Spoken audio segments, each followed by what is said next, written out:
এয়া আজি সেকেন্ড ডেৰ খেললৈ বুলি লৰাক ৰাতিপুৱাই উলিয়াই পঠাইছো। আজি খেল আৰম্ভ হৈছে ৰাতিপুৱা ৮টা বজাৰ পৰাই।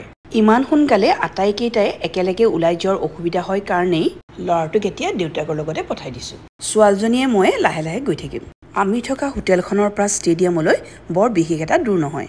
সেয়েহে অলপ দেৰিৰ পিছত ছোৱালীজনীয়ে মই ৰেডি হৈ বেটেৰী ৰিক্সা এখন লৈ ষ্টেডিয়ামলৈ গলো। ইতিমধ্যে লৰাটোৱে প্ৰথম খেলখন জিকাৰ পাছত তাৰ নেক্সট খেলখন কাৰ লগত হ'ব দেউতাকে লিষ্টখন চাই থাকোতে আমি পালোগৈ। খেল অলপ দেৰিকৈ আছে বুলি জানি আমি বাহিৰতে বহিলোহি। কাষতে লাঞ্চৰ কাৰণে পাচলি কটাও চাই থাকিলো। লৰাটোৰ নেক্সট খেলখন আৰম্ভ হোৱাৰ আগতে লাঞ্চ ৰেডি হৈ যোৱাত তাৰ খেলখন আৰামছে বহি চাম বুলি সকলোৰে লগতে আমিও লাঞ্চ কৰি ললো।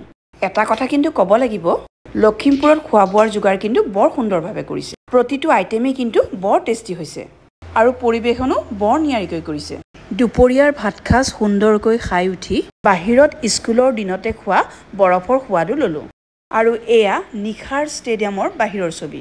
কম্পিটিশ্যন শেষ হোৱাৰ পাছত আয়োজন কৰিলে এক স্পেচিয়েল কালচাৰেল নাইট। কম্পিটিশ্যনত ভাগ ল'বলৈ অহা প্ৰতিযোগী আৰু অভিভাৱকসকলে নাচি বাগি ফূৰ্তি কৰিলো সন্ধিয়াটি।